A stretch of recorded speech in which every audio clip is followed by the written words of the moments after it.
बोले कि हे भक्ति माता, ये स्पृश्या नवलोकोयम, ये पृथ्वी जो है स्पर्श के लायक नहीं रह गई। याद रखना, पृथ्वी स्पर्श के भी लायक नहीं होगी, इतने पाप बढ़ रहे हैं इसके ऊपर में। मानो शेष भार करी धरा, वो शेष जी के माथे पर जो धरती है ना, वो एक भार ही बनी जा रही है। याद रखना, एक दिन बताया था, ये पृथ्वी जो है शेष के फण पर राई के समान है, सरसों के दाने के बराबर है, लेकिन शेष जी महाराज के ऊपर मानो भार बना जा रहे। बोले क्यों? जब व्यक्ति कोई पाप करता है, पाप करने लगता है, याद रखिएगा, जब व्यक्ति जो है पूजा पाठ अनुष्ठान धर्म कर्म सत्संग दान पुण्य आदि आदि करते हैं तो पृथ्वी को बड़ी प्रसन्नता होती है। लेकिन इसी माता के गोद में, इसी पृथ्वी के ऊपर में जब हम गलत काम करने लगते हैं तो पृथ्वी भार हो जाती है। किसके लिए? ये साम न विद्या न तपो न दानम ज्ञानम न शीलम न गुणो न धर्मः ते मृत्युलोके भुवि भारभूता मनुष्य रूपेण मृगाश्चरन्ति ते मृत्युलोके भुवि भारभूता। वो मृत्युलोक में भूवि भार माने पृथ्वी पर भार ही बनकर जिया करते हैं। कौन? मानो उसी भारों में से एक भार हम भी हैं, उसी भारों में से एक भार आप भी है। बोले क्या?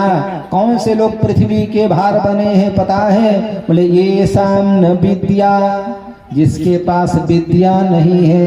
अब विद्या का मतलब कि जो स्वरूप का बोध करा दे, ये नहीं कि हमको फारसी आने लगे, अंग्रेजी आने लगे, हिंदी आने लगे, भोजपुरी आने लगे, सब इसका नाम विद्या नहीं। जो आत्मबोध करा दे उसका नाम विद्या है।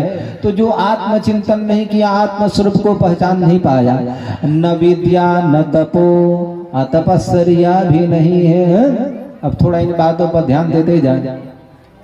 विद्या कहाँ है बताइए? शायद किसी के पास हो। तप बल किसके पास है? शायद कोई तपस्या करता हो। देखो तपस्या तो हम लोग करते हैं 24 घंटा में 2 मिनट के लिए अगरबत्ती ले और अगरबत्ती लेकर दिखा दी, तप हो गया, ऐसा नहीं। एक वो गृहस्थ भी है तो ईमानदारी कम से कम घंटा 2 घंटे का टाइम निकलना चाहिए।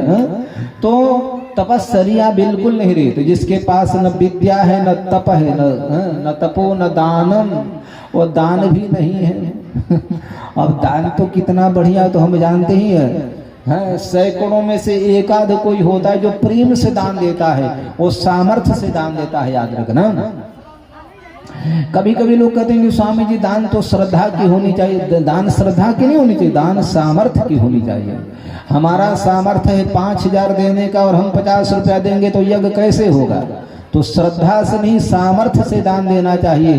तो दान के प्रति जो सामर्थ्य श्रद्धा होनी, दान भी नहीं है। वो तो लाचारी लोग देते हैं। न दानम येषां न विद्या न तपो न दानम ज्ञानम न शीलम, ज्ञान भी नहीं है। और शीलता तो कहना ही क्या है। आज हर छोटे जो है बड़ों का अनादर करना चालू कर दिया है। तो बोले ते मृत्युलोके भुवि भारभूता, वही व्यक्ति मृत्युलोक में कौन? पृथ्वी के भार बन करके जीता है। जैसे मनुष्य रूपेण मृगाश्चरन्ति, मनुष्य के रूप में कोई मृगा ही घूम रहा है। याद रखना।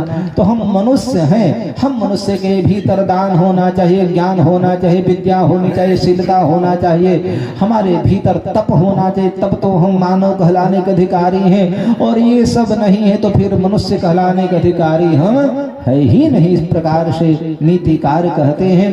तो मेरे भाई जो है देवर्षि नारद जी महाराज बोले कि हे माता, ये स्पृश्या नवलोकोयम शेष भार करी धरा, ये पृथ्वी आए दिन प्रतिदिन भार बनती जा रही है। याद रखना। वर्षे वर्षे क्रमे जाता मंगलम नापि दृश्यते। जब हम लोग छोटे थे तब की मैं बात बताऊं, होली आने वाली है, होली का त्योहार, दीपावली आने वाली है, उसके पहले एक माहौल तैयार हो जाता था, रंग ला करके रखते थे, पता नहीं क्या क्या, और लोगों में वो उमंग, वो उत्साह, वो प्रेम क्या बताई जाए। होली आने वाली है, एक महीना पहले ही लोग गांव में ढोलक ले करके, झाल ले करके, मजीरा ले करके और दरवाजे दरवाजे जा करके गाया करते थे, गाते थे कि नहीं बताओ।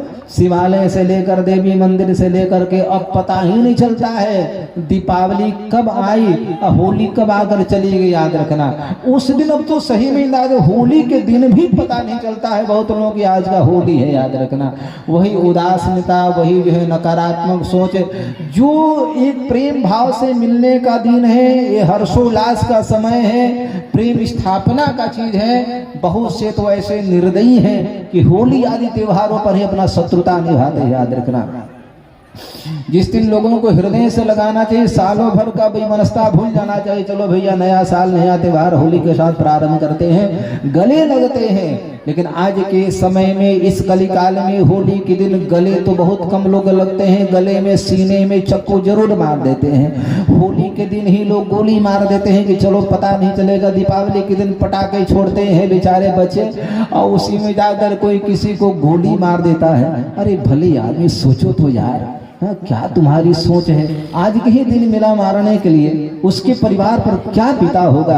वो तो बेचारा मर गया, कोई बात नहीं, उसके बच्चे होंगे, पत्नी होंगी, भाई होंगे, माई होंगे, बाप होंगे, क्या बीता होगा। लेकिन लोगों की क्या बताई जाए। नारद जी महाराज बोले कि वर्षे वर्षे क्रमे जाता, एक एक साल निकलता जा रहा है, लेकिन मंगलम नापि दृश्यते, मंगल देखने में नहीं आता है। याद रखना पहले का भादों भादों लगता था, पहले का ज्येष्ठ ज्येष्ठ लगता था, पहले जो है सर्दी सर्दी लगती थी, अब तो 5 दिन सर्दी पड़ती है, ज्यादा नहीं है।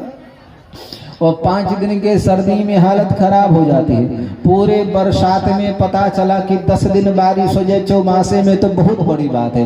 पूरे ज्येष्ठ में आजकल कहाँ लू चल पाती है, 10 दिन हवा लू चल पाती है। भैया प्रकृति ही बदल गई। याद रखना क्यों?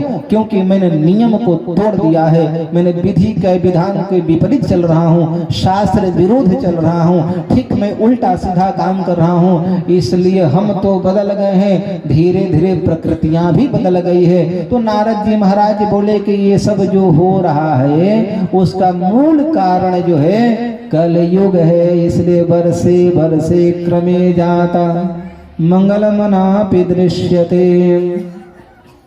इसलिए हे भक्ति माता, अब मंगल कुछ देखने में नहीं आ रहा है, और मेरे को लगता है इसीलिए उपेक्षितानुरागाधन जजरत्वेन संस्थिता। और तुम्हारे रही बेटों की बात है, ज्ञान वैराग्य की बात है, तो तुम्हारे बेटों को कोई ग्राहक नहीं है, कोई पूछने वाला नहीं है, इसलिए बेचारे ये जो है दुखित हैं, ये वृद्धावस्था को प्राप्त कर गए हैं। लेकिन वृंदावन से संयोगात पुनस्तम तरुणी नवा धन्यम वृंदावनम तेना भक्ति तृतीयति यत्र च। देवर्षि नारद ने कहा कि धन्य है श्रीधाम वृंदावन, हे भक्ति वृंदावन से संयोगात, वृंदावन के संयोग होने की वजह से, वृंदावन में आने के वजह से पुनस्तम तरुणी नवा, आप तरुणी हो गई। वृंदावन में आई, वृंदावन का संयोग मिला, वृंदावन में रहने का मौका मिला, और आप में तरुणावस्था आ गई, युवावस्था आ गई, युवती बन गई। लेकिन धन्यम वृंदावनम तेना भक्ति नृत्यति यत्र च, धन्य है वृंदावन कि जहाँ पर भक्ति माता नृत्य करती है। याद रखना, और उस समय तो भक्ति नृत्य कर ही रही थी, आज भी भक्ति नृत्य वृंदावन में करती है। याद रखना, आप कभी गए होंगे वृंदावन में और वहां पर जाएंगे तो निधि वन वगैरह है, निधि वन, कितने लोग हैं जरा हाथ उठाइए। कुछ लोग गए, जाना चाहिए। खैर देखो कितना कमा कर बच्चों को देंगे, कभी कभी तीर्थ यात्रा होनी चाहिए। कितना पैसा लगेगा से वृंदावन में जाने, 200-300 रुपया लगेगा भले आदमी। ये तीर्थाटन किसके लिए? हम सब के लिए तो है। याद रखना, कहाँ कहाँ चले जाते हैं वृंदावन और नहीं जा पाते द्वारिका, 4 धाम करना कितना पैसा लगेगा ना। हमने जमीन खरीदा, मकान बनाया, ये किया वो किया, वो तीर्थों की बात है तो हम नहीं कर पाते जो हमारे साथ जाने वाला है। इसलिए तो हाँ निधि वन है, तो निधि वन में देखो जैसे बद्रिकाश्रम में 6 महीना पूजा हम मानव करते हैं और 6 महीना पूजा वहाँ देवता करते हैं। और आप बद्री बेटा नारायण भगवान की जब पट खोलते तो आप देखना पुजारी लोग उसमें तेल भर करके दीपक में रख देते हैं, एक और बत्ती बना करके जला कर आ जाते हैं और 6 महीने के लिए पट बंद हो जाता है।